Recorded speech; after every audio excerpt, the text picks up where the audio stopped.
Okay, this is going to be my review of Batman The Adventures Continue Issue 4. A storyline that I wanted to read ever since I heard that this miniseries was going to happen. Because for the longest time, in fact, ever since I was 4 years old, I wanted to see this version of Batman, KnightQuest Batman, appear in the animated series. And with this comic, we finally get that. The story starts with Batman chasing Catwoman across some rooftops after she had just pulled off another burglary. When suddenly Catwoman is tied down and captured by a new vigilante. Of course, this being Azrael. Knowing that Batman would not allow Azrael to gut Catwoman, he uses that flaming sword of his to slice through a water tower in an attempt to slow down the Dark Knight, although it is unsuccessful. After a rough landing, Azrael attempts to interrogate Catwoman about this shawl that she stole. But before anything can happen, Batman interferes and a fight between the two vigilantes breaks out, with the mysterious man who's been shadowing the Dark Knight, who's obviously Jason Todd, watching from a distance. Batman uses a smoke bomb to essentially force Azrael into a retreat, and then, after cornering Catwoman, he hands her over to the police. Just as Batman had put Catwoman behind bars, he instantly gets a call from the communicator within his cowl from Alfred, who says that Batman has a visitor but what he doesn't say is that this visitor, i.e. Azrael, is holding Alfred at sword point. Later, in the Batcave, it's revealed that Bruce Wayne and Jean-Paul Valley had trained together, and he was able to figure out Batman's secret identity.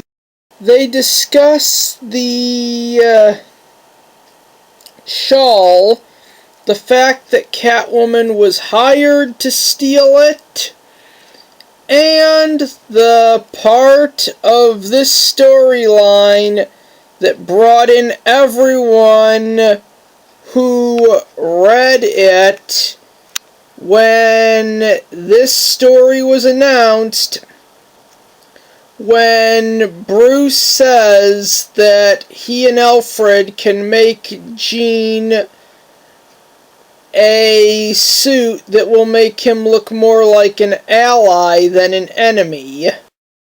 The case to get the shawl back brings Batman and Azrael to the Iceberg Lounge.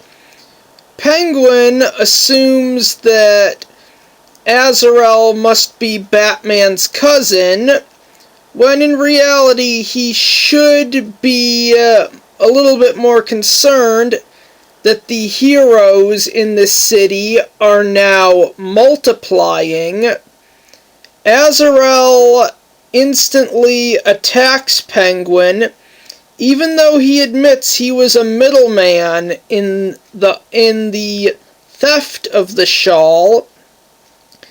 And Penguin then introduces his new and latest henchman, Mr. Wing. The Penguin's new wingman, as he puts it.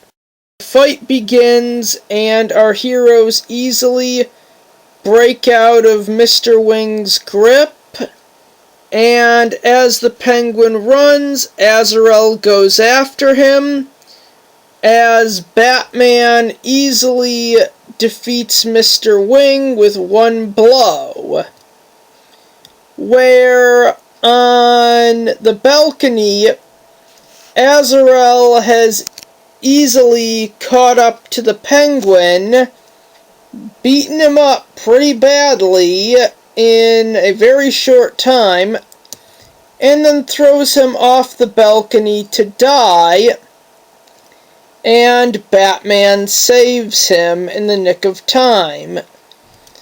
And this was all being watched by Jason Todd. The Penguin did tell both Batman and Azrael where the person who purchased the shroud would most likely be. And Azrael kind of went off on his own to get it back. Turns out the person who ordered it was Mr. Freeze, who wants to use the shroud's mythic ability to revive the dead to bring back his dead wife. By the time Batman arrives, Azrael has already been frozen solid. And now the climax. The big Batman Mr. Freeze fight to see whether or not Batman can save Azrael and retrieve the shroud.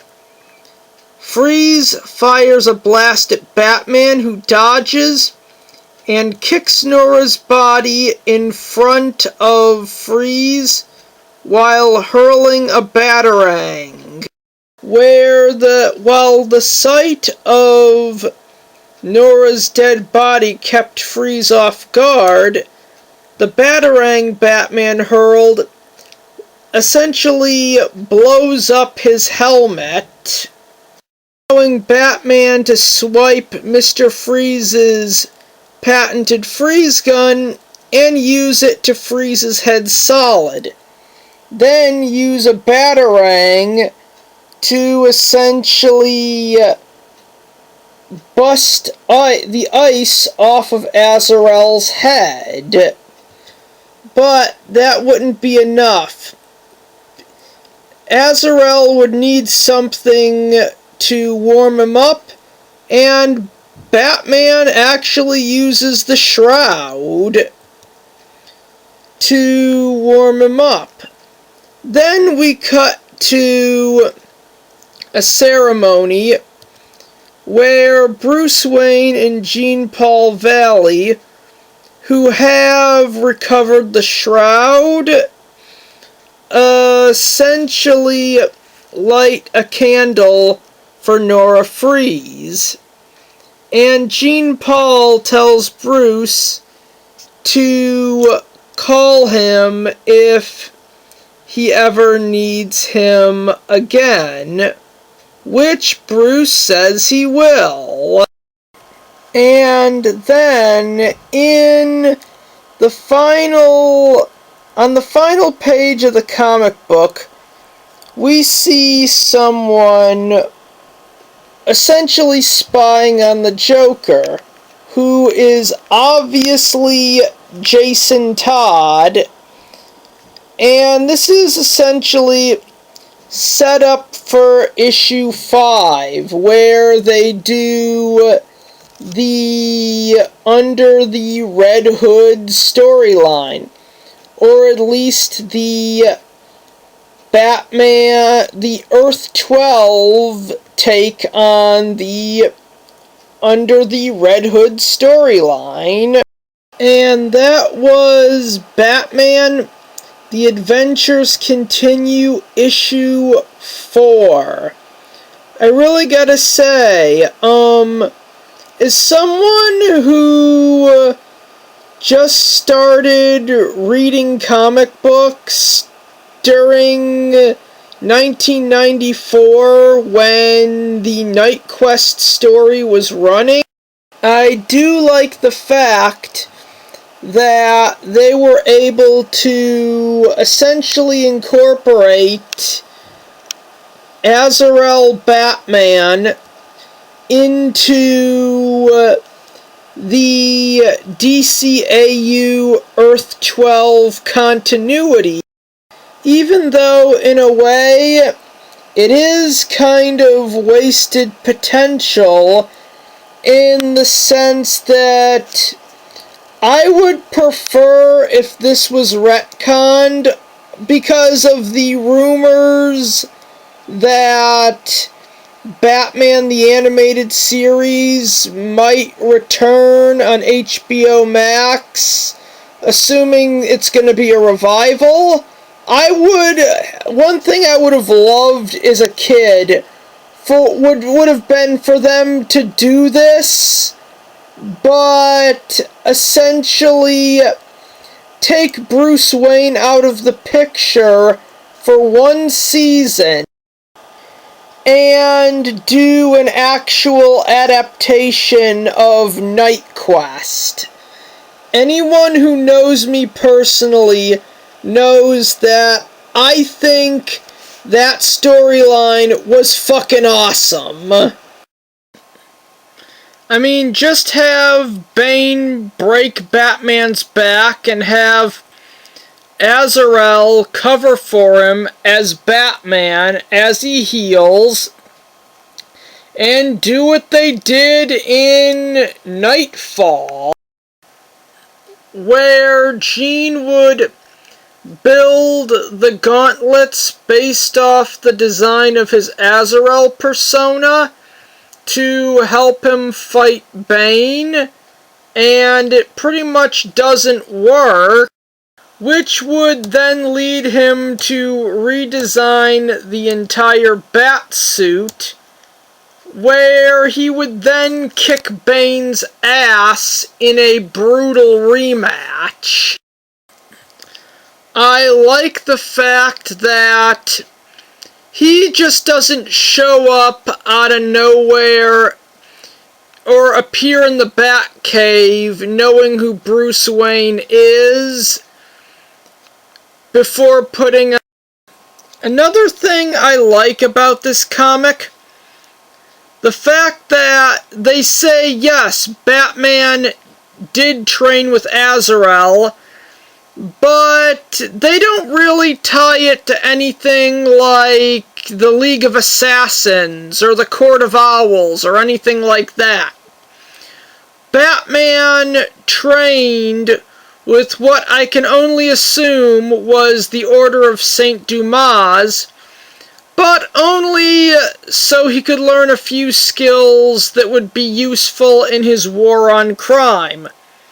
Bruce Wayne didn't care about any of the church stuff, because in all fairness, that makes sense. Batman, and by extension, most superheroes, are atheists.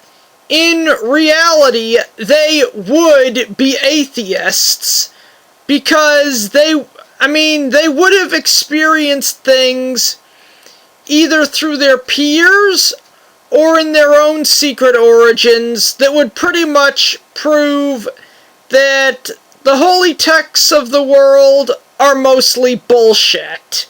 The Bible did not happen in the DC multiverse. There, it is nothing but a lie. And Bruce makes a really good statement when he says that he and Alfred can forge Jean a suit, an armor that would make him look more like an ally than an enemy. Since the original outfit he donned as Azrael actually makes him look like the Phantasm, someone who in Gotham City would be seen as a villain. Yeah, the original suit he wore on the last couple of pages did kind of give off an appearance that links him to one of Batman's enemies, one of Gotham's criminals. I heard that Bruce Timm was not really a big fan of KnightQuest, and I do respect that, well, he put his own unique spin on a classic concept, or at least a character who was around when the first cartoon came out. I myself would have much preferred to see this get adapted into a season of Batman the Animated Series, but I still do respect his choice. I mean, without him, that show would not even exist. And I end this review by saying Batman The Adventures Continue Issue 4 is an amazing read. If you find this at your local comic book shop or online, I definitely suggest that you buy it. It is an amazing comic and a unique spin on a very classic character from 25 plus years ago.